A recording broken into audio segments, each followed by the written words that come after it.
Kalau Al-Wasliyah itu mutlak Syafi'i. Selain madhab Syafi'i tidak bisa masuk Al-Wasliyah. Itu lebih NU dari NU.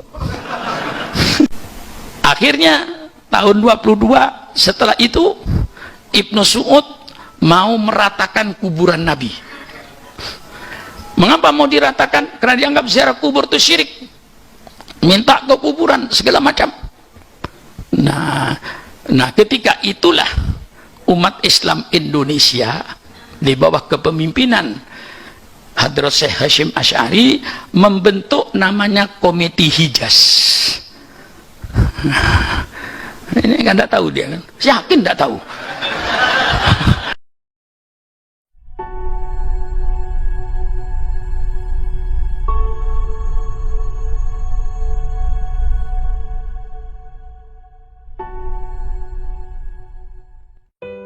Guru kita Hasyim Asy'ari, dia pendiri NU. Nah, perlu saya menjelaskan tentang berdirinya NU ini. Saya yakin dia nggak tahu kok, walaupun dia ngaku NU itu. Kalau saya ini tahu dari embrionya NU itu, sebelum lahir NU sudah saya tahu. Sampai lahirnya NU, sampai kadang-kadang murat-maritnya NU. Nah, seketika tahun 1922 di Saudi Arabia itu terjadi satu revolusi di bidang agama yang disponsori oleh Muhammad bin Abdul Wahab. Kalau ayahnya Abdul Wahabnya itu orang alim kayak kita lah, pemahamannya cuman Hambali, tapi sama dengan kadang-kadang orang NU itu juga salah kok. Kalau orang tidak kunut dianggap bukan ahli sunnah. Ya Allah, kok sempit orang NU itu ya. Dia tidak kunut madhab Hanafi, padahal dalam undang-undang dasarnya NU itu, NU adalah Islam ahli sunnah wal jamaah yang berhaluan salah satu dari madhab yang 4. Jadi tidak kunutan tuh orang NU itu asal ngaku dia ikut Hanafi gitu loh.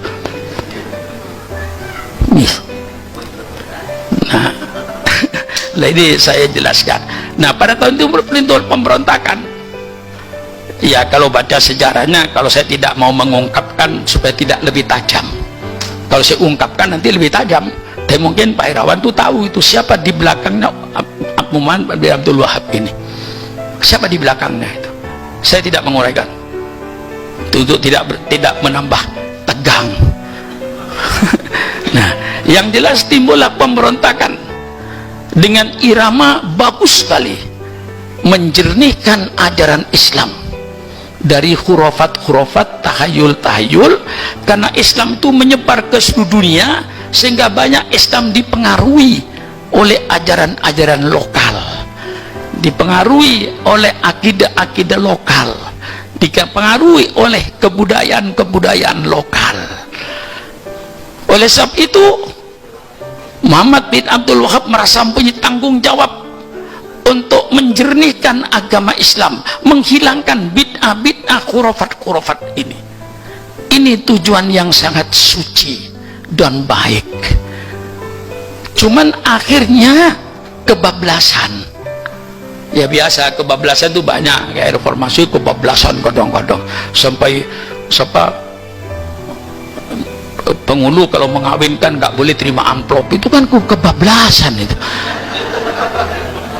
Waktu itu saya bikin pengumuman, tolong tidak ada nikah di rumah-rumah, semua nikah harus di kantor, biar jenderal, biar gubernur, biar presiden menikahi di kantor. Ngamuk saya waktu itu. Lepas penghulu datang pakai mobil sendiri di luar waktu jam kerja, betul tidak? Dikasih amplop kok dilarang, dianggap korupsi. Padahal kadang-kadang penghulu itu merangkap loh Ustaz. Kalau nggak ada kiai yang hadir, dia yang ceramah. Iya apa iya? Lihat fakta gitu loh. Jangan enak bikin peraturan di atas meja. nggak lihat fakta di bawah. Maka saya bilang waktu itu, supaya mogok semua pengurus. Dengan adanya ini, maka saya minta tidak ada perkawinan di rumah-rumah, semua akan nikah langsung di kantor KUA semuanya. Biar presiden, biar gubernur, biar jenderal, biar siapa, biar kiai, langsung di situ, datang ke kantor situ, nggak usah kasih amplop. Ya kalau ke rumahnya hari Minggu lagi sedang tidur, ngawinin orang pakai mobil sendiri, itu namanya kebablasan. Ya betul aja, kebablasan barang nggak bener. Walau niatnya asalnya bagus, tapi kalau kebablasan tidak benar. Lalu waktu itu pokoknya tidak ada dalam hadis Nabi potong leher, halal darahnya, bid'ah, syirik. Sehingga ribuan penduduk Mekah dan Madinah waktu itu yang mati dipotong lehernya. Unut potong leher, usolli potong leher, bismillahirrahmanirrahim, alhamdulillah potong leher, tidak ada bismillah. Itu kebablasan waktu itu. Ya, karena dibantu oleh Ibnu Su'ud ini kerjasamanya, politik dipegang Ibnu Su'ud, agama dipegang oleh Muhammad bin Abdul Wahab ini. Nah, akhirnya memuncaknya ini lahirnya embrionya NU. Akhirnya tahun 22 setelah itu Ibnu Su'ud mau meratakan kuburan Nabi. Mengapa mau diratakan? Karena dianggap ziarah kubur itu syirik, minta ke kuburan segala macam. Nah ketika itulah umat Islam Indonesia di bawah kepemimpinan Hadrat Syekh Hasyim Asy'ari membentuk namanya Komite Hijaz. Ini kan tidak tahu dia kan? Yakin tidak tahu. Padahal dia petentang-peteng saya NU, sejarahnya agak tahu. Untung tidak ada sisa-sisa orang tua seperti saya ini. Saya hidup itu dari segala zaman, Bu. Zaman Bung Karno, Bu, saya sudah mubaligh, Bu, sudah teriak-teriak saya di atas mimbar dan melawan Bung Karno saya. Waktu itu yang saya lawan dua, satu BTI, Barisan Tani Indonesia mau dikasih senjata, batu PKI semua itu, BTI itu mau dikasih senjata, namanya angkatan kelima. Saya katakan kalau BTI petani dikasih senjata untuk menjaga kebun, tolong santri dikasih senjata juga untuk menjaga pesantren, biar kalau berkelahi seimbang. Itu maksud saya, teman, itu tidak saya keluarkan seimbangnya itu enggak. Dan santri kasih senjata, mudah saya. Kalau sekarang itu viral waktu itu. Itu tidak ada kata-kata viral. Land reform, setiap petani tidak boleh punya sawah lebih dari 3 hektar, biar warisan, biar beli sendiri, tidak boleh dibagi-bagi sama orang yang nggak punya sawah. Itu saya lawan sampai sekarang, maka saya tahu sejarah ini. Nah ketika itu terbentuklah namanya Komite Hijaz. Komite Hijaz itu terdiri dari Pak Kiai Wahab Hasbullah, lalu ada dua guru yang dari Mesir, Syekh Al-Ghonawi namanya dari Tebuireng, ada satu Kiai di Pekalongan, ini yang saya lupa. Diutuslah oleh Kiai Wahab ini untuk menuju berdialog dengan Ibnu Su'ud agar kuburan Rasulullah tidak diratakan. Kalau masih ada, baca nanti bukunya Haji Abu Bakar Aceh, bukunya tebal itu ya, tapi sudah jarang buku itu. Saya cari sekarang itu nggak ada, sudah mungkin tinggal di perpustakaan yang lama itu. Nah Komite Hijaz ini berangkat, ketemu dengan Raja Su'ud, berdialoglah dengan dalil-dalilnya. Nah, kemudian alhamdulillah diputuskan kuburan Rasulullah tidak jadi diratakan. Itu sejarah yang saya baca. Itu termasuk jasanya Hadrat Hasyim Asy'ari itu. Kalau sana waktu itu kita tidak peka, Ya, habis semua.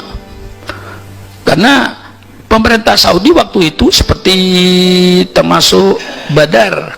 Dulu saya haji masih lewat Badar. Saya masih sempat ziarah kepada syuhada Badar itu. Sekarang dibikin jalan tol, tidak lewat lagi di Badar. Orang juga tidak tahu mana Badar.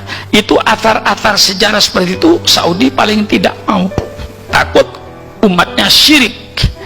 Takut syiriknya itu betul, tapi kebablasnya yang tidak betul. Takut syiriknya betul, saya dukung, tapi kebablasnya itu. Nah, setelah selesai berdialog, lapor kembali kepada Hadratul Syekh Masyari bahwa kita Komite Hijaz sudah berhasil.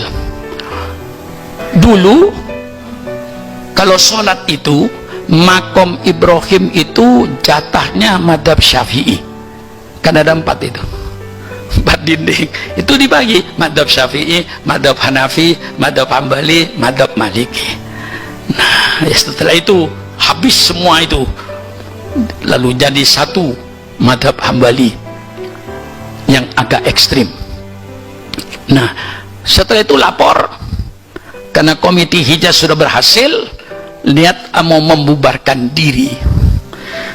Hadrat saya bilang sama Kewab, jangan dibubarkan Komite Hijaz ini. Mengapa?